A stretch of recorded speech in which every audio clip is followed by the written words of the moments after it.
Atención. El siguiente video contiene material audiovisual posiblemente no apto para personas sensibles. El material audiovisual que se verá a continuación ha sido utilizado única y exclusivamente con fines informativos y de entretenimiento. Se recomienda discreción.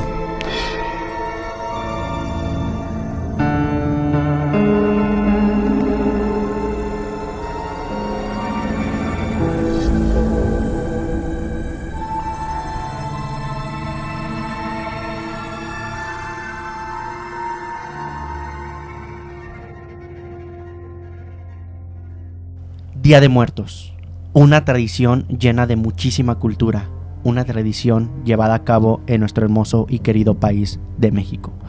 Serafines, acompáñenos en este nuevo especial de Día de Muertos, una festividad que se lleva a cabo cada 2 de noviembre. Vamos a adentrarnos un poco más en historias, un poco más en contexto, para conocer más de toda esta cultura del Día de Muertos. Así que prepárense, pónganse cómodos, porque están a punto de conocer todo sobre cómo, cuándo, dónde y qué pasó sobre el especial del Día de Muertos. Bienvenidos a Solo Dios Sabe.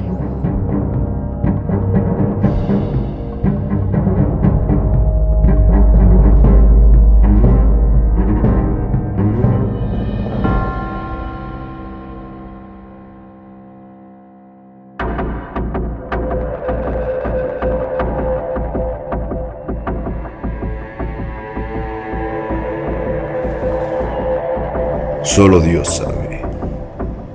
El podcast.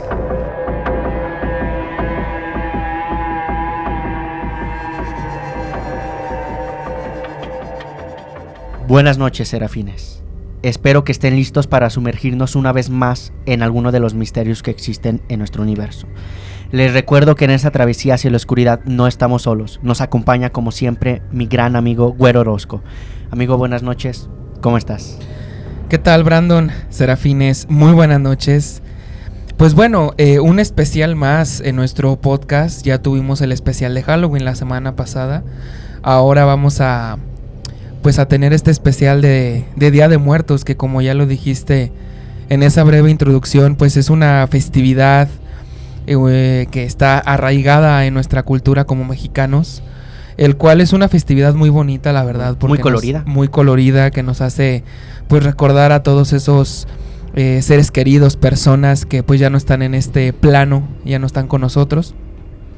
Entonces, pues bueno, para no alargar más esta introducción y entrar de lleno al tema del Día de Muertos, pues bueno, les recomiendo que nos sigan en los canales de difusión de WhatsApp y Telegram, porque reciben notificaciones instantáneas de todos nuestros videos, además de evidencia exclusiva. Además, también nos pueden seguir en todas las redes sociales, nos pueden encontrar como Solo Dios Sabe Podcast. Y si nos quieren escuchar en plataformas de audio, estamos en Spotify, Apple Podcast, Amazon Music, iHeartRadio. Y también recordándoles que nos pueden dar 5 estrellitas en cada una de estas plataformas para salir mejor calificados si es que les encanta nuestro contenido. Los estaremos esperando. Gracias por esta breve introducción publicitaria, como siempre. Este va a ser un capítulo compartido, sí. Un capítulo en donde también tú nos traes algunas leyendas urbanas, así es. Algunas historias también que por ahí ya llevamos algo de... Pues ya estamos algo acostumbrados ya con estas historias desde el especial de Halloween, que por cierto los invitamos a que vayan a verlo, uh-huh. Porque también, bueno, es una festividad ya un poco más internacional, una festividad que tiene como objetivo cosas similares al Día de Muertos. Sí, bueno, pero creo que también es un punto diferente porque, bueno, creo que se está perdiendo un poco la tradición del Día de Muertos en México. Creo que festejamos más Halloween. Sí, claro. Que, bueno, Día de Muertos, digo, para la gente que nos ve en otros países, pues digamos que si vieron Coco, la película de Disney, pues lo describe perfecto. Al 100%, ¿no? El altar de muertos, poner la fotografía del difunto, ponerle la comida que le gustaba cuando estaba en vida, flores de cempasúchil, confeti, papel picado, etcétera. Su altar y todo. Su altar, y no es como tal una festividad de terror como tal, sino es una tradición un poco más de ofrenda. Más de ofrenda, más familiar, más amigable. Porque bueno, Halloween es totalmente terror, demonios, claro, espectros, monstruos. Y el Día de Muertos no es tan así. Y digo, no sé si sea bueno o sea malo, pero cada vez yo creo que estamos perdiendo más esta tradición. Porque digo, es raro, por no decir que nadie, porque seguramente hay personas que sí lo hacen, que ponen un altar como tal en su casa. Pero seguramente todos nosotros nos hemos disfrazado de bruja, de calavera, de momia para ir a pedir dulces, que es la festividad de Halloween. De Halloween. ¿No? Exactamente. Pero bueno, esta ocasión es pues haciéndole honor a nuestro país, que es México. Vamos a hacer un especial de Día de Muertos. Así que pues bueno, pues ¿qué nos traes el día de hoy? Vamos a comenzar con una historia de terror. Una historia que saqué de un foro de internet. Una historia bastante interesante, quizás para muchos algo predecible, pero que, bueno, va a dar una excelente introducción a este capítulo. La historia se titula como La llamada del más allá. La historia está hablada o platicada en primera persona. Entonces, pues bueno, voy a interpretar a esta persona y pues bueno, les voy a contar esta historia. Soy el hijo único de una familia pequeña, la cual vive en la colonia Roma del Estado de México. Siempre suelo visitar a mis padres los fines de semana. Ellos ya son una pareja de avanzada edad. Muy seguido llegan a tener visitas de vecinos para ayudarles en lo que se ofrezca por la prolongada edad. Una noche cualquiera, no hace tanto tiempo, me encontraba dormido en casa de mis padres. Soy de sueño profundo. No suelo despertarme con tanta facilidad. No obstante, una llamada repentina por el teléfono provocó que me despertara y contestara rápidamente para evitar que el timbre despertara a mis padres. Observé la hora, eran las 3 de la mañana. Yo me tambaleaba mientras me dirigía a contestar. Sin embargo, de lo dormido que aún me sentía, no recuerdo cómo fue que llegué tan rápidamente a contestar. Buenas noches, dije todo adormilado. Y la voz de una mujer ya de avanzada edad al otro lado de la línea me pedía que me identificara. No me conocía y quería saber por qué había llamado a su casa. Me reclamaba preguntando que quién era yo. Yo me encontraba todo confundido y después de repetirle que no había sido yo, colgó sin decir nada. Revisé el identificador de llamadas y me percaté que era de la misma zona de la colonia Roma. Al parecer era de los alrededores. Apunté el número completo en una libreta donde apuntábamos los contactos y me fui a acostar nuevamente. Pocos minutos después, una segunda llamada volvió a llegar. Me levanté nuevamente ya más despierto que antes. Me acerqué a contestar y al levantar la bocina me limité a hablar. No me respondieron. Era como si el viento hubiese contestado. Al otro lado de la línea se escuchaba un vacío intermitente. Sin embargo, al cabo de unos cuantos segundos, pude percibir cómo ese viento se trataba de la respiración entrecortada de alguien. ¿Se te ofrece algo?, le dije. Y la voz de una mujer ya anciana me contestó. Dile que se lleve la cruz. No puedo con ella. Me desconcertó la respuesta. No comprendía a lo que se refería aquella anciana. ¿De qué cruz te refieres? ¿A quién le digo eso? Después de eso, me colgaron.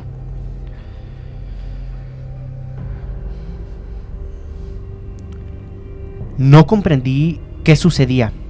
Colgué el teléfono y pensé en regresar la llamada al número que había anotado, pensando que se trataba de la misma persona de hace minutos.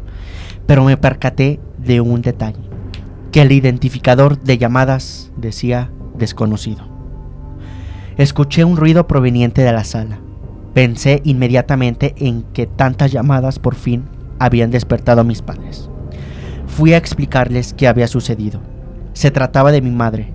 Me daba la espalda, pues se encontraba viendo hacia afuera por la ventana. Ella traía puesta aún su bata de dormir. Me acerqué. Hice un poco de ruido antes para no asustarla. «Mamá, discúlpame». «¿Te desperté yo o el teléfono?», le dije mientras le tocaba el hombro. Cuando el cuerpo de mi madre comenzó a desvanecerse, quedando solamente en mi mano su bata. Me eché para atrás bastante asustado. Yo estaba muy consciente que había visto a mi madre frente de mí, pues aún sostenía la bata de ella. De repente, un ruido detrás de mí me desconcertó. Se trataba de mi madre, que encendía la luz y me preguntaba qué había sucedido. La vi bien y me percaté que a quien había visto antes no se había tratado de mi madre. Decidí contarle lo sucedido. Le pedí que nos sentáramos a un lado del teléfono para mostrarle el contacto del cual había marcado. Mi madre, muy desconcertada, me pidió que despertara a mi padre, que se necesitaba de su ayuda, pues el número se les hacía bastante familiar. «Es de la casa de Genoveva», dijo mi padre, quien tomó el teléfono y marcó. Al cabo de unos segundos contestaron. Mi padre comentó lo mismo que yo al principio. No habíamos marcado nosotros, y quien había contestado después era su hijo.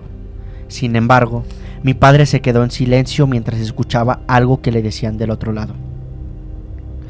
Al cabo de unos segundos, mi padre se disculpó, dio su sentido pésame y colgó.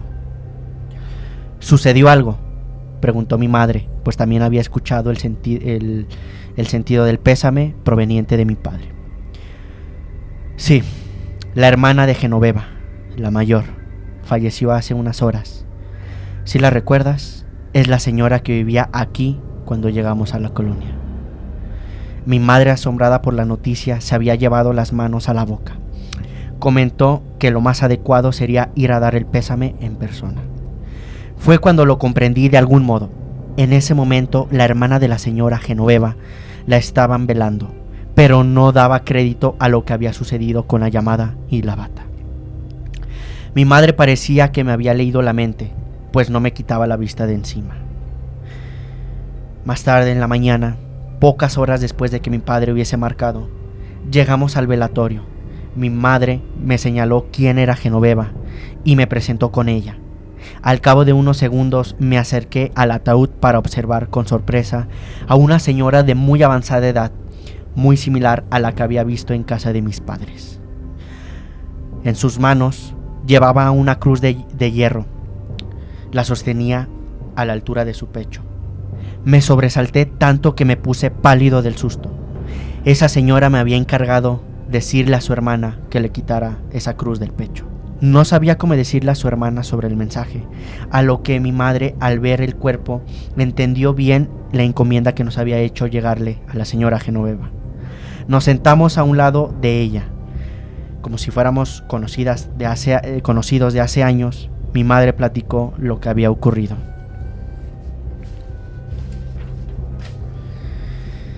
La señora Genoveva comprendió bien. Se dirigió con su hermana, abrió el ataúd y le retiró la cruz de las manos frías. Dentro de mí pude sentir como un peso de encima se quitaba. En casa de mis padres, después de un ajetreado día, decidí ver televisión un rato. Aún tenía en mi mente todo lo que había pasado y apenas lo estaba digiriendo, cuando de reojo observé cómo una mujer de bata blanca atravesaba el pasillo para llegar a la sala. Me sobresalté. Mis padres fueron a acompañar a la señora Genoveva. Yo me encontraba sola en casa. Esto tenía que acabar ya. Tomé fuerzas y me encaminé a la sala, en silencio y aún con el control remoto de la televisión en mano. Llegué a la sala y, para la sorpresa, no había nadie. Supuse que en mi mente aún me estaban jugando una mala pasada por lo ocurrido, y fue cuando un repentino timbre del teléfono sonó fuertemente. Sonaba y sonaba. Ya aún me sentía atemorizado de contestar, cuando por fin llegó al sexto timbre. Levanté la bocina y, sin embargo, no me animaba a ponérmela en el oído. ¿Qué pasaría si la escuchaba otra vez? se escuchaba otra vez esa voz. Mantuve el teléfono en mi oído. No escuchaba nada como la última vez, pero al cabo de unos segundos, voces tenues a lo lejos se podrían escuchar, risas y alguno que otro llanto. Y justo antes de que preguntara algo, escuché: ya llegué, estoy bien, gracias. Y me colgaron. Supuse que debía de alguna manera enviar el mensaje. En cierto modo me sentí tranquilo conmigo mismo, pues ya sabía que todo terminaría. Tomé la libreta de contactos, escribí el nombre de Genoveva en el número que habían anotado la primera vez y marqué: señora Genoveva, su hermana llamó y me dijo que ya llegó. Ella se encuentra bien. Gracias. Bueno, esta fue una historia de terror, de una llamada del más allá, y más en estas épocas donde, bueno, tratamos de conectar con nuestros seres queridos que ya no están presentes en este mundo. Pero sí, bueno, es una historia relacionada a este aspecto, ¿no? De volver a escuchar a nuestros seres queridos. ¿Qué te pareció esta historia? Totalmente impresionante. Y fíjate que relacionado también a esto, hay muchas historias de mucha gente que cuenta. Por ejemplo, yo recuerdo que... Híjole, a ver si le atino al parentesco, porque yo para parentesco soy bien malo, pero era el hermano de mi abuela. Ok. No sé qué sea de mí, mi tío, no sé. ¿Tío abuelo? Ajá, bueno, perdón, no sé bien, pero bueno, él falleció hace ya bastante tiempo, pero su mamá seguía viva, mi bisabuela. Entonces, pues ella, a mi tío abuelo, como bien mencionas, le gustaba, bueno, fumaba mucho, pero mucho, fumaba demasiado. Entonces mi bisabuela comentó, cuando ya en paz descanse, pero cuando tenía vida, que ese día que falleció, horas antes de que le avisaran que pues lamentablemente había fallecido mi tío, ella comenta que estaba en su cuarto y le llegó un olor muy fuerte a cigarro. Okay. Pero demasiado fuerte. Y no sé si como madre tengas un sexto sentido, como dicen por ahí, pero ella como que supo ya, porque cuando ya le dieron la noticia fue como de, sí, o sea, ya como que ya lo presentía, ¿no? Sí. Y digo, hay infinidad de historias, como tú lo mencionas, que se han ido a despedir en sueños. Por ejemplo, que la persona fallece y pues se va a despedir en sueños, o se va a despedir antes de que sepas que esta persona pues había fallecido. Y digo, no sé qué creen ustedes que haya después de la muerte, pero yo firmemente creo que no es un final, que hay algo más allá, y que sin duda pues nuestra alma por ahí debe de estar rondando en algún lado, y sin duda hay forma de comunicarnos con este plano, ¿no? Pero bueno, una historia muy interesante. También, repito, hay muchas historias parecidas, pero me gustó mucho esta historia porque también, así como hay historias de terror, ¿no?, que se les aparecen y todo eso, hay historias como esta que le ayudamos a estas personas, a las que ya no están con nosotros. A esta persona le pesaba la cruz. Hay otras que necesitan decirles, por ejemplo, dónde están ciertos documentos, dónde hay cierto dinero o alguna otra cosa. Mandar un mensaje. Exactamente, seguramente muchos de los serafines tienen alguna historia así, que dicen: mi abuelo, mi bisabuelo nos dijo dónde estaba tal cosa, o etcétera. Y bueno, pues ahora vamos a contar algunas leyendas que no son leyendas como las que conocemos, que pues sabemos que hasta cada estado de la república tiene su propia leyenda. Entonces, en esta ocasión no vamos a tocar esto, sino vamos a hablar de un instituto que muchos de los mexicanos seguramente conocemos. Hasta a mí me realizaron una cirugía ahí. Y estoy hablando del Instituto Mexicano del Seguro Social. Era de esperarse. Creo que no hay nada más mexicano que el IMSS. Y digo, el IMSS tiene mala fama de ser un poco negligente médicamente, de que pues ahí no se hacen las cosas bien. Aunque sé por personas cercanas que en el IMSS trabajan muy buenos doctores, muy buenos enfermeros, que no hay que generalizar, pero sin duda, pues bueno, el IMSS está lleno de leyendas, y en esta ocasión pues vamos a contar una de ellas, que creo que es una de las más importantes y al mismo tiempo más tétricas que existen. Y estoy hablando del cambio de bebés. de cuando los cambian al nacer. ¿Y por qué empezó todo esto? ¿Por qué empezó esta leyenda? Bueno, porque había un cartel, un espectacular, digamos, que decía lo siguiente: si naciste entre el 23 y el 27 de julio de 1974 en la clínica 220 del IMSS y eres varón, es probable que vivas con una familia que no es la tuya. Fuimos cambiados al nacer. Y por si tenían la duda, antes de que realicen sus preguntas, la clínica del IMSS, el Hospital General Regional 220, está ubicado en la avenida Paseo Toyocán 620 en Toluca del Lerdo, en el Estado de México. Este fue un cartel muy famoso que se hizo viral en su momento, que de hecho este movimiento fue iniciado por José Francisco Hernández, de 40 años, que él dice que a esta edad empezó a preguntarse que si realmente la familia con la que vivía o con la que vivió toda su vida era realmente su familia biológica, porque según él no tenía ningún parentesco con esta familia. Y para comprobar esto, él se hizo 2 pruebas de ADN y en las 2 se comprobó o salió que efectivamente no había parentescos biológicos con su familia biológica. Entonces, imagínate que esto sea real.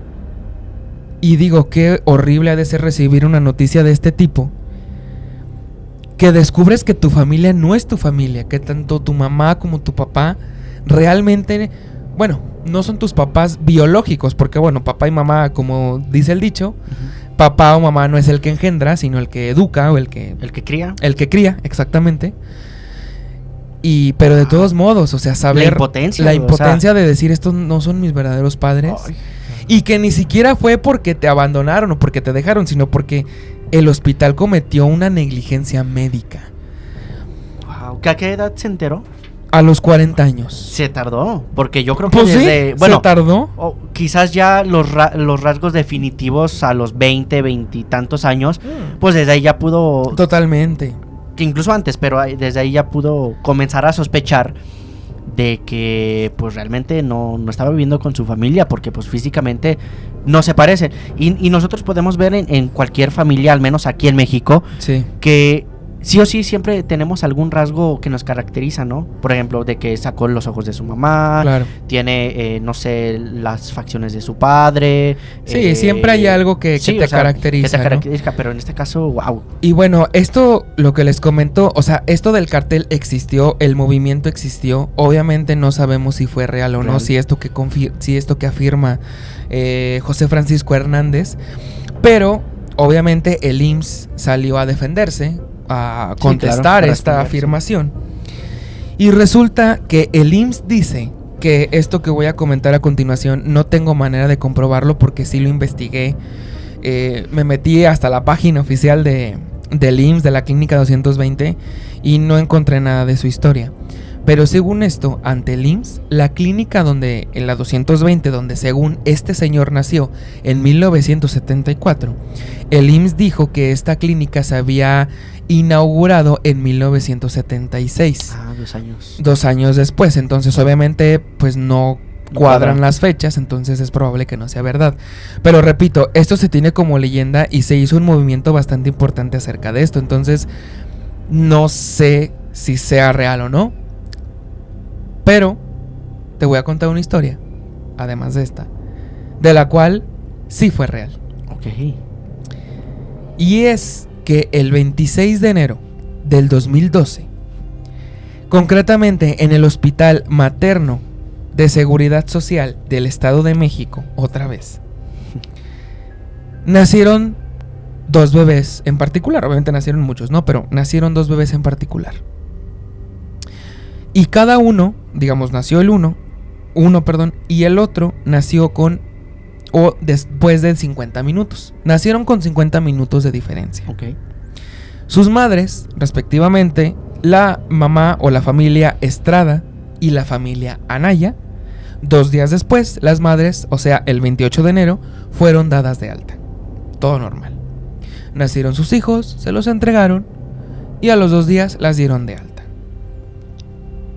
No fue su sorpresa que hasta 2 años después recibieron una noticia que literalmente les cambiaría la vida. Primero, la señora Estrada, junto con su esposo, ya tenían problemas matrimoniales. Y no es por poca cosa, sino porque su bebé no se parecía al papá. Okay. Entonces, obviamente su esposo pues le dijo, oye, pues ¿qué está pasando? ¿No? O sea, me fuiste infiel. Sí, un engaño. Te metiste con otro, es hijo de otra persona. Obviamente la señora Estrada no lo negaba totalmente, y digo con cierta razón. Pero tal fue ese conflicto que tuvieron en esta familia, que tuvieron hasta problemas matrimoniales gracias a eso. Digo, ¿hasta dónde puede llegar? Sí, ¿no? claro. Entonces es donde deciden hacer una prueba de ADN. Le dijo, pues la señora Estrada al señor, le dijo, bueno, si no me crees, pues realiza una prueba de ADN para que compruebes que sí es tu hijo. Sí. ¿Y cuál fue la sorpresa? Que ni papá ni mamá eran los verdaderos padres del bebé. En la prueba de ADN salió con un 0% de compatibilidad con el ADN de estos dos padres. O sea, 0%. O sea, no hay posibilidad de que sea su hijo. Obviamente después de esto pues se pusieron a investigar. Obviamente contactaron a la familia de la familia Anaya y demandaron evidentemente al hospital. Oye, o sea, cambiarme a mi bebé, Sí. o sea, tiene que ser algo impresionante, ¿no? Entonces demandan al hospital, obviamente ganan la demanda, como no podía ser de otra forma. Sí, pues tenían con qué comprobar, y si no, pues se Correcto. volvían a hacer los estudios. O sea. Correcto, o sea, había manera de comprobar lo que cambiaron a los bebés. Pero aquí puede ser un poco controversial, ya que el juez ordenó que se cambiaran a los bebés. O sea, que el bebé esté con bueno, no sé si nombrarlo bebé, pero el niño de 2 años esté con su familia biológica. Ya que ante la ley, así, por ejemplo, si tú tienes tu pareja y por alguna u otra razón descubres que tu hijo no es tuyo, sino de otro papá, a pesar de que tú lo mantuviste, tú lo criaste, tú lo educaste, el día de mañana que tú pidas la patria potestad o la ¿cómo se dice? La custodia, el juez le va a dar prioridad al papá biológico. Aunque no haya estado presente. Aunque no haya estado presente, porque él es su papá biológico. Entonces aquí pasó lo mismo. O sea, el juez dijo, ok, van a ganar la demanda, pero intercámbiense los bebés. Que cada bebé esté con su respectiva familia biológica. Que bueno, en este caso es justo porque, bueno, o sea, fue una confusión de muy mal gusto, obviamente. Pero bueno, también hay casos en donde, pues bueno, el verdadero papá biológico pues sí es una mala persona, y pues por ende, claro, pues ahí ya entran otro tipo de leyes que me imagino que ya le dan la custodia a la madre.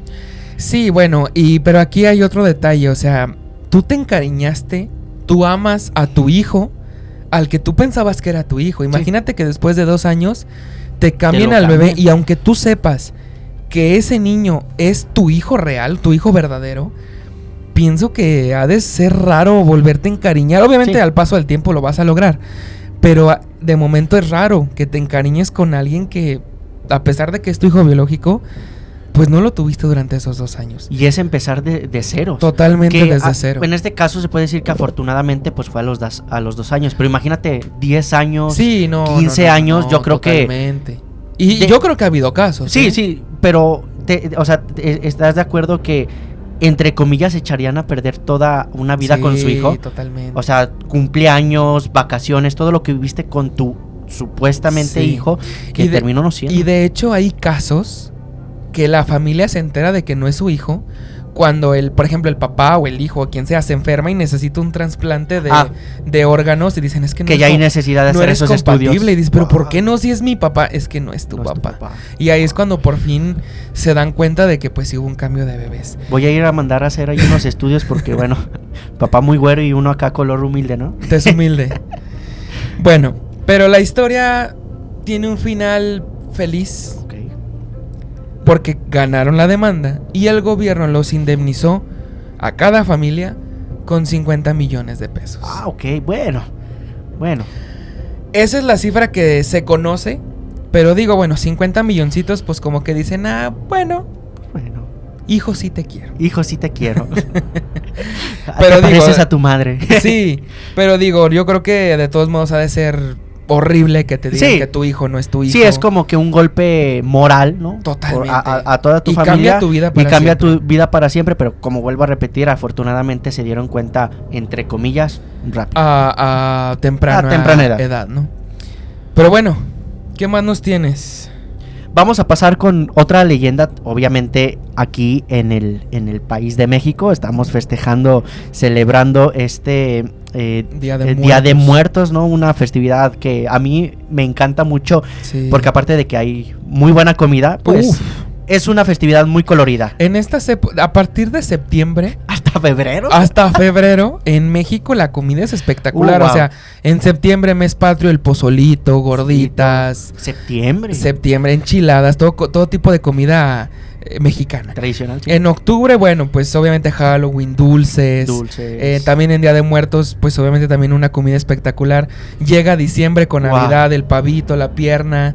Uf, Pollito. qué joya, ¿no? Wow. Y bueno, hasta febrero los tamales con la Enero, Candelaria. los Reyes. Los Reyes. El Guadalupe Reyes. El Guadalupe. Bueno, o sea, es espectacular. Pero bueno, continuamos. Wow. Pero bueno, vamos ahora sí con esta leyenda que se titula como La leyenda del niño viejo. ¿Habías escuchado de esta leyenda? No, y me parece muy Ok. controversial. Está algo interesante y ahorita vamos a debatir un poco de esta leyenda. Ujú. La leyenda dice, o la leyenda cuenta, que un bebé nacido en el poblado de Santiago Papasquiaro, en el norteño estado de Durango, habló cuando apenas tenía 4 días en el mundo. 4 días, ¿Qué? ¿ok? Un bebé recién nacido. Ok. Y bueno, y nada más para tenerlo como referencia, ¿a los cuántos meses o años habla un bebé? ¿Al año?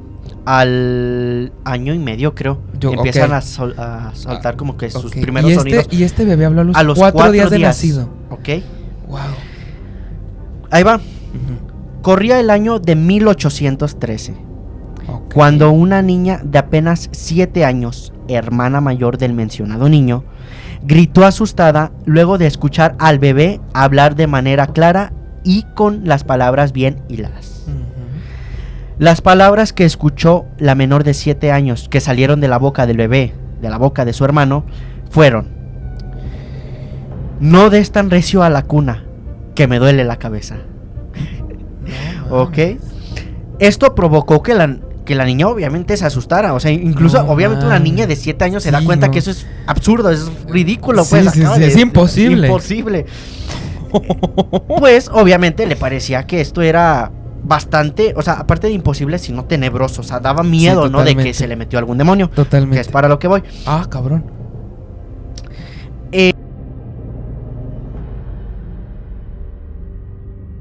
Con su madre Ujú. y le pidió auxilio y le Ujú. platicó lo Ujú. que había visto. Ujú. Al escuchar la historia, la madre, sin creerlo, obviamente, Ujú. fue al cuarto con la niña con la intención de la imaginación de su hija. Al entrar al cuarto y ver al bebé, meció la cuna para enseguida escuchar la madre, ella misma, las palabras que le habían dicho a su hija. No des tan recio a la cuna, porque me duele la cabeza. No, o sea, sí lo repitió. Sí lo repitió. No mames. Al darse cuenta de que la pequeña no mentía, Ajá. y al no estar preparada para tal impresión, fue corriendo por el cura del pueblo para que le ayudara a comprender el extraño comportamiento de su bebé de tan solo 4 días. El religioso, al escuchar hablar al bebé, también se espantó. A él, el bebé le dijo: señor cura, me duele la cabeza, no mesa la cuna, ni tampoco que la mesa el alcalde, ni nadie. No. ¿Ok? O sea, le dio un poquito más de detalle. No repitió como en los 2 primeros casos.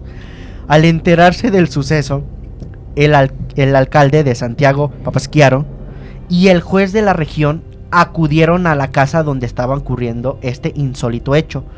Sacaron al bebé de su cuna para comprobar su verdadera edad o descubrir algún truco que estuviera ocultando pues, Claro. con la ropa, ¿no? Y que Claro. no fuera una broma de muy mal gusto. Ujú. Para su sorpresa, no encontraron nada. Era un bebé de 4 días, bueno, ya lleva un poquito más de días, pero sano, o sea, No, entre man. comillas, Ajá. normal, un nacimiento normal.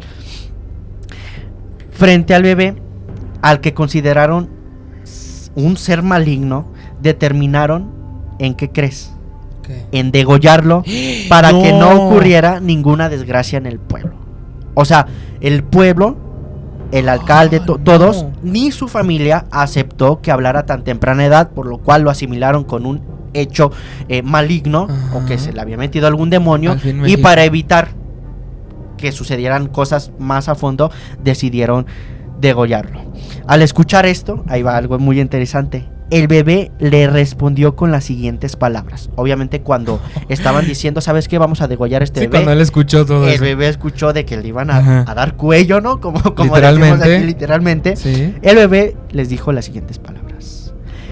Degollaron al cura Hidalgo, que era más inocente que yo. No, man. Y no será mucho que conmigo hagan lo mismo. ¿Qué te pareció esta historia? O sea, hasta el bebé sabía de historia. Imagínate Wow. que todavía da más miedo. Fíjate que... Reencarnó. O sea, pero nunca se supo qué pasó. No, o sea, sí lo degollaron. O sea, sí se lo quebraron. No, sí, pues, pero me refiero a que, o sea, nunca supieron por qué. Porque no, para ellos, o sea, ellos lo justificaron con el hecho De demonio. de religión. Y al fin México, digo, yo creo que eso también pasa en otros, digo, pasó en otros países con el mentado pánico satánico, que llegó un tiempo, un intervalo de fechas en la que todo era del diablo, todo. De hecho, no sé si tú te acuerdes, pero, por ejemplo, yo me acuerdo que Pokémon decían que era del diablo. Que no, digo, no recuerdo todo, pero que tal juguete era del diablo, que esto era del diablo, que si escuchabas la canción al revés de creo que de Gloria Trevi, o de no me acuerdo quién, sí, cierto. que se escuchaba tal cosa. Y luego ¿no? los mensajes subliminales. Ajá, y todo que eso los mensajes subliminales y que no sé qué, eso es el pánico satánico. Pero cuando algo no lo podemos explicar, decimos que es del diablo. Sí. Y de hecho hasta es un dicho mal dicho, porque ¿qué diablo? Sí. O sea, hay distintos demonios. Está Satanás, Lucifer, Belcebú, hay uno que se llama Mamón. Ah, caray. ¿Cómo se llama el otro? No me acuerdo. Pero digo, o sea, es un dicho mal dicho, pues. Sí, como exacto. dices. Wow, pero sí, a mí esta historia incluso... pero bueno, ¿es una historia de algún estado en particular o de...? Sí, es desde el estado norteño de Durango. De hecho, ellos los conocen muy bien esa leyenda. Y por ahí vi en los comentarios del foro donde investigué esta leyenda que, bueno, muchos comentarios ahí de cómicos, ¿no? Entre comillas, de que pues asesinaron o le dieron cuello a un posible genio en la humanidad, ¿no? Sí, imagínate que hubiera sido algo acá más top. Oye, de veras. Sí. Imagínate si lo hubieran dejado vivir ¿qué habría con hecho? 4 días. Imagínate con, no sé, 10, 20 años.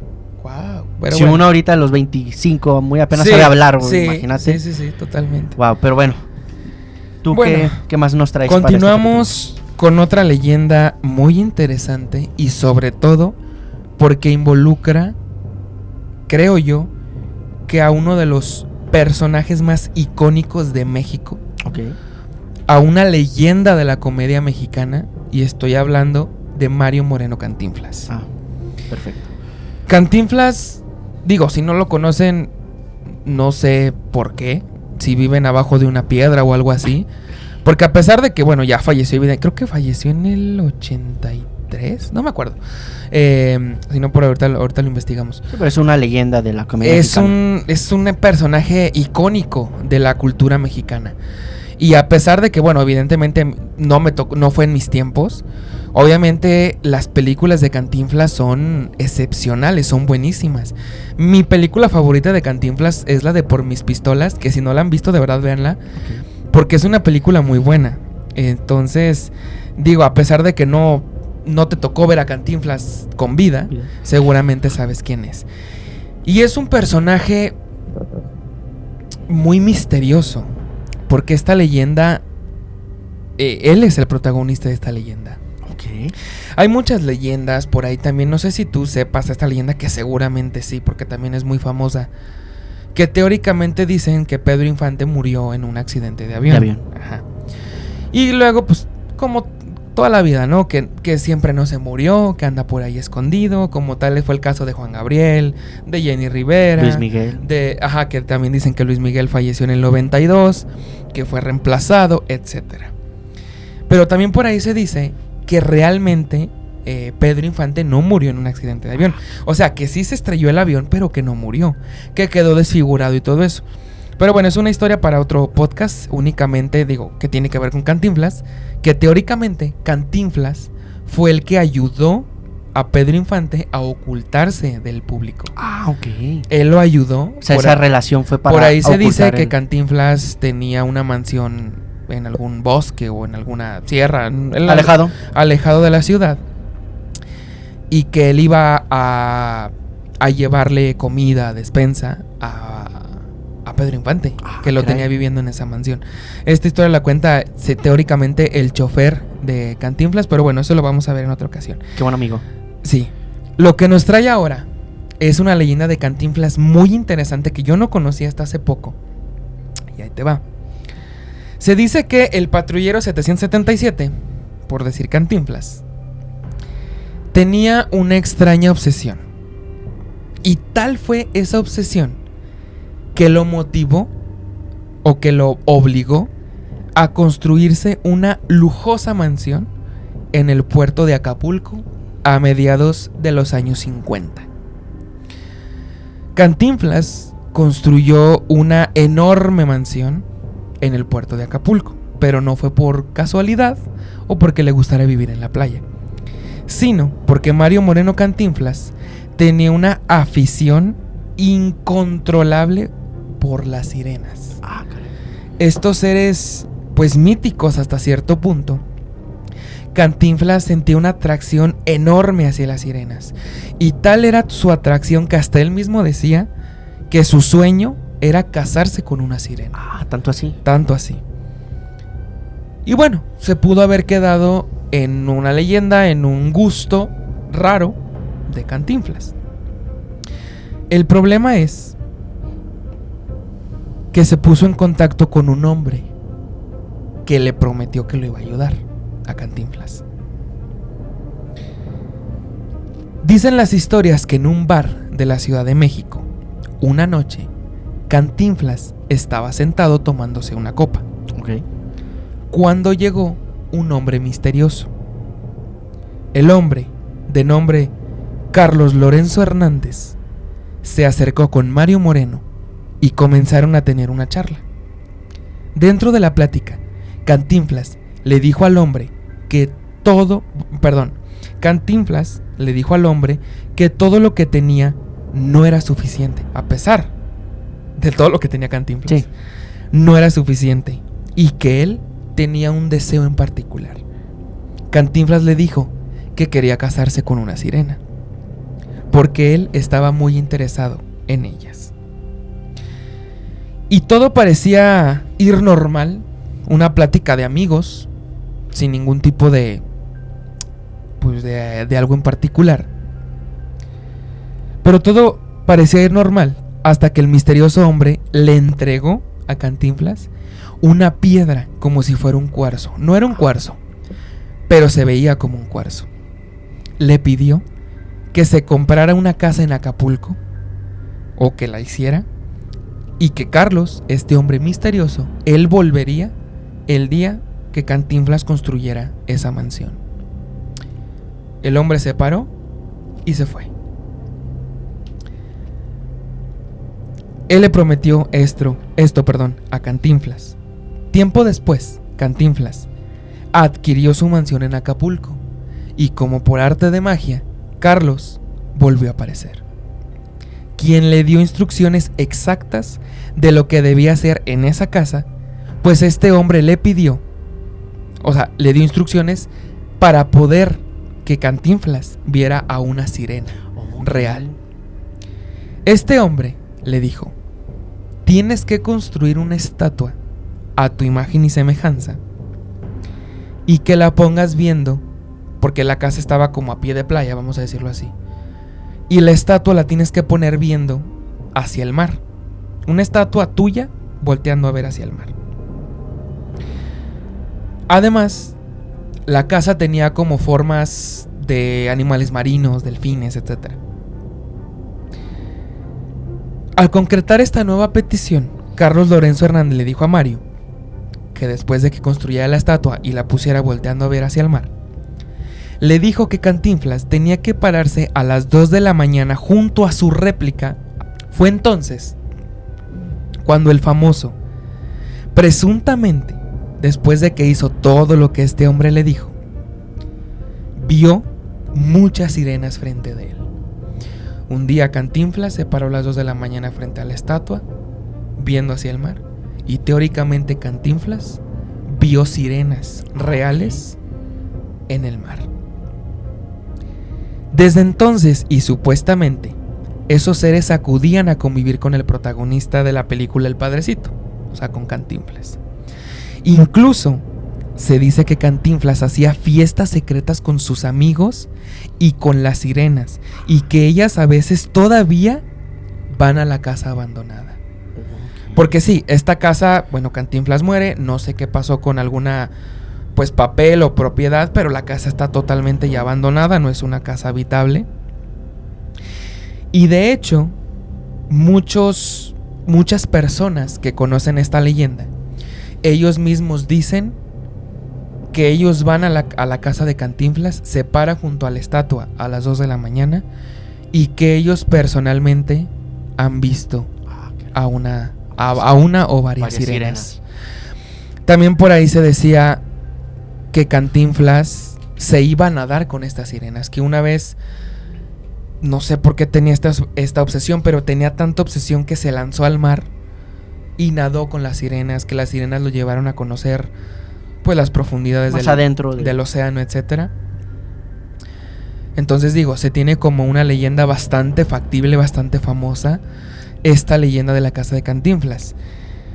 Y aquí una foto de la casa de Cantinflas, la mansión de Cantinflas en Acapulco, y ahí podemos ver la estatua de Cantinflas con su uniforme o con su ropa característica de Cantinflas, su playera blanca, pues su pañuelo aquí rojo y su sombrerito gris, parado pues de la forma más típica de Cantinflas. Esta es la estatua y la casa donde teóricamente si te paras ahí a las 2 de la mañana puedes ver a sirenas reales nadando frente a ti. ¿Qué opinas de esta leyenda? Fíjate que sí había escuchado de esta leyenda. De hecho, hace 13, 14 años que tuve la oportunidad de ir a Acapulco, a la playa, que fue la primera playa que conocí. Ahora sí que nos fuimos en un tour que te daban por toda la costa de Acapulco y te enseñaban o mostraban las propiedades de los famosos. Ah, ok. Una de ellas pues era la propiedad abandonada de Cantinflas. No recuerdo, la verdad, el contexto estaba algo pequeño, pues no puse... O sea, ¿tú fuiste? Sí, o sea la lanchita o el mini barco se paró frente a la propiedad de eso. No tan cerca, obviamente, pero... Pero sí viste de eso. Sí, o sea, la propiedad, o sea, sí recuerdo que estaba la propiedad de Cantinflas. No recuerdo, la verdad, de la estatua, del mini muelle que él hizo ahí en su propiedad, pero sí recuerdo que nos llevaron al lugar de aquí de Cantinflas. Ahora es aquí, si tengo la oportunidad de volver ahí, pues ahora sí a poner atención, ¿no? Y grabar. Hay que ir a Acapulco a las 2 de la mañana. Y digo, si vemos algo, va a estar cabrón. Pero bueno, ¿qué más nos tienes, Brandon, para esta noche? Ya vamos a dar cierre con unas leyendas algo cortas pero bastante interesantes, pertenecientes obviamente a el país de México. Va. Esta leyenda se titula como la leyenda de la mulata de Córdoba. ¿Habías escuchado algo al respecto? No, bueno, para nada. Ahí va. Esta leyenda, como les comentaba, algo corta, data de la época de la Inquisición, claro, entre los siglos XII y XIX. Una hermosa mujer mulata era admirada por sus dones paranormales. Por celos, muchas mujeres veracruzanas hicieron correr el rumor de que la joven hacía brujería debido a su herencia africana. Las autoridades del Santo Oficio fueron presionadas por un hombre poderoso despechado porque la mulata lo había rechazado. La acusaron de darle una poción al hombre para hacerle perder la cabeza y la llevaron a las mazmorras de San Juan de Ulúa, en el puerto de Veracruz, y ahí fue sentenciada a morir quemada. Todos los días la mulata dibujaba un barco en las paredes de su cárcel. Lo captó con tal detalle que los carceleros admiraban su obra de arte, y una noche un guardia se acercó para ver cómo dibujaba. La mulata le preguntó que qué le hacía falta a su barco, a lo que el guardia le respondió: andar.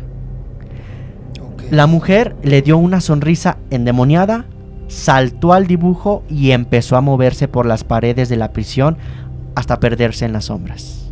Esta fue la leyenda de la mulata de Córdoba. O sea, le dio vida a su a lo que había dibujado y escapó de la cárcel. Vamos con otra leyenda, que es la leyenda de la Tisigua. Todos los pueblos tienen leyendas cortas que advierten a los jóvenes de las malas compañías. Incluso hasta en películas lo hemos visto. Tal es el caso de la Tisigua, una mujer con la capacidad de robarles la vida a los muchachos desprevenidos. Esta leyenda chiapaneca narra cómo esta aparición con la forma de una bella mujer atonta a los hombres que se quedan bañándose largas horas en las orillas del río Sabinal, el río del Sabinal, en Chiapas. El espectro les aplaude y llama a los desafortunados por su nombre. Los hombres que la ven se quedan sin voz, sin razón y sin espíritu, siempre esperando ver de nuevo la belleza fantasmal de la Tisigua. Como una sirena, ¿no? Que con su canto los atrae y nunca más se vuelve a saber de esta persona. Esta fue la leyenda de la Tisigua. Pasemos ahora a la leyenda del vampiro del Panteón de Belén. Todo eso. De acuerdo con esta leyenda corta en Jalisco, hace muchos años Guadalajara fue azotada por una extraña plaga que causaba la muerte de animales y hombres después de la puesta de sol. Algo sospechoso. Corría el rumor de que la ciudad era azotada por un vampiro, por lo que las autoridades de la ciudad se reunieron para cazar a la criatura. O sea, hasta las autoridades se lo creyeron. El vampiro fronterizo. El vampiro fronterizo. Ahí va.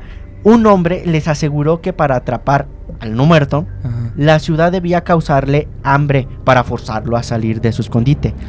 Pronto no hubo ningún ciudadano que se aventurara a salir desprotegido de su casa. O sea, la carnada. Pues, pues de pendejo voy, ¿no? 2 semanas después, los cazavampiros, imagínate, vieron a un hombre de aspecto extraño que siempre estaba vestido de negro y solía salir a la calle por las noches, al que pronto le dieron muerte clavándole una estaca en el pecho. O sea, no lo pensaron y sospechoso y ahí va. Primero disparo, luego averiguo. Después investigamos y no, pues ni ni pedo.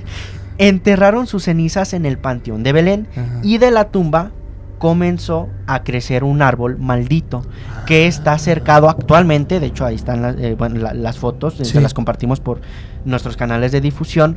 Está cercado con una valla bendita para que la criatura no pueda escapar jamás. Hasta la fecha, las autoridades del cementerio se aseguran de podar el árbol para que no crezca más allá de los límites y porque esta maldad salga. O sea, está bien protegido y actualmente está ahí ese árbol. Fíjate, o sea, ¿hasta qué punto llega la mentalidad del mexicano o la creencia del mexicano que hasta le ponen una valla, que vaya un cura y la bendiga? Cuando la religión no tiene nada que ver con criaturas mitológicas como un vampiro. O sea, nada que ver. No. Pero en ese entonces, o sea, el Estado era la religión.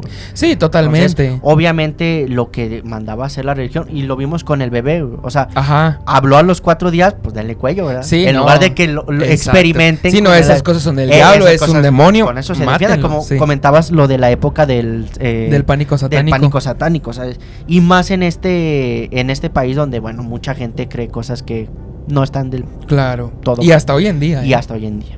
Vamos con la última leyenda, también bastante corta, que es la leyenda del charro negro. ¿Cómo no? Muy conocida. Y prácticamente trata de un hombre misterioso vestido con traje negro charro de gala, que deambula por los pueblos circundantes a la Ciudad de México, montado en un enorme caballo prieto azabache, ¿no? El famoso pura sangre. El caballo prieto azabache. La leyenda en pocas palabras, dice que este espectro es el embajador del diablo. Okay. Cuando el charro negro aparece, trata de seducir a las mujeres con las que se topa. Si la dama prueba ser virtuosa, el fantasma la deja ir. Si al contrario, la incauta permite los avances del ser maligno, la monta al caballo fantasmal y después el charro negro se la lleva cabalgando al infierno. Wow. Fue una leyenda bastante corta, también muy conocida aquí en el estado en el país de México, pero sí, o sea, yo creo que este episodio, este especial se queda corto con todas las leyendas. Comentabas con lo del IMSS, o sea, yo creo que del IMSS se puede hacer un iceberg perfecto, un Totalmente. capítulo completo del IMSS, porque también es algo que en muchas ocasiones hay evidencia, porque pues tristemente son cosas reales en la mayoría de sus casos. Y ahorita que mencionas eso, digo, para la gente o para los oyentes que no saben qué es un iceberg, digo, o sea, me refiero al términos de teorías conspirativas. Siempre se ha dicho que un iceberg, o sea, un iceberg es como un témpano de hielo, como le dicen. Que lo que tú alcanzas a ver de la superficie del mar hacia donde está el témpano no es ni la mitad, ni yo creo que un cuarto de parte de lo que está abajo del agua. Exactamente. Entonces, el iceberg, por ejemplo, en este caso del IMSS, es que nosotros, como este tipo de leyendas, las alcanzamos a ver por encimita, pero que debajo del agua, como dicen, hay muchos misterios, muchas leyendas, casos de negligencia médica reales. Que digo, he sabido de casos que les cortan una pierna que no era, o que resulta de que ya no se la tenían que cortar y se la cortan, o de hecho hay por ahí una leyenda, se las voy a contar rapidísimo, que eran pues dos mamás, bueno, dos personas embarazadas, y una de ellas quería abortar, y la otra pues quería tener al bebé. Entonces, resulta ser pues que se equivocan, y la que quería no tenerlo pues lo tuvo, y la que sí quería ser mamá pues se lo... O sea, le hicieron esta práctica a la que no quería. A la que no sí quería. tener Imagínate nada más. Wow, qué coraje, güey. Oh. Digo, es una leyenda que se tiene, no sé si sea sí. verdad, pero digo, imagínate nada más, güey. Wow. No, Entonces, hay totalmente un iceberg. Seguramente después también hay mucha... después traeremos iceberg del IMSS o de más leyendas del Seguro Social, y también leyendas de la televisión mexicana, que la televisión mexicana está llena de leyendas, de programas, yo creo que ese sería un buen tema para debatir tú y yo. Digo, somos jóvenes, pero nos acordamos sin duda de muchas cosas que pasaron. Entonces, si ustedes tienen alguna experiencia de algún tipo de leyenda, ya saben, aquí abajo en los comentarios, en nuestro correo solosabepodcast@gmail.com. Y me gustó mucho este capítulo, algo creo que medio cortito, o no sé, pero muy interesante. Bueno, es que aparte también nosotros no queríamos tocar tan a fondo muchos casos, porque como lo comentabas, yo creo que al menos cada caso o incluso cada leyenda puede tener su propio capítulo, su propio iceberg, porque bueno, al menos las leyendas que les contamos, bueno, al menos las que yo les conté fueron muy por encimita, pero ya yendo más a fondo pues tienen un poco más de detalle, más misterio y todo. Y fíjate que me gusta mucho cómo relacionan esto de los iceberg, porque pues bueno, sí, como conocemos el mar, entre más profundo más oscuro es, entonces conforme vamos descendiendo, más oscura la historia. No, y hay unos casos que... Sí, no, por eso suscríbanse, denle like, compártanlo, porque se viene contenido muy bueno en este Solo Sabe Podcast. Que ya hemos tocado bastantes leyendas, por ejemplo, en el capítulo de leyendas mexicanas de la segunda temporada. Sí. Y también un tipo, bueno, no lo tocamos como iceberg, pero sí lo hablamos como capítulo, y está en 2 partes, que son los sucesos del metro de la Ciudad de México. Sí. También tocamos casos reales, casos paranormales y bueno, leyendas, mitos, misterios, bueno, todo lo de misterio relacionado a la ciudad del metro. Y bueno, vamos a despedirnos ya con una frase que relacionada a una tendencia que es que está en estas épocas del Día de Muertos, que son las famosas calaveritas, ¿no? Estas pequeñas frases que incluyen términos relacionados al Día de Muertos, pero que a su vez riman. Y vámonos con esta pequeña frase. Uno propone, Dios dispone, llega la muerte y todo lo descompone.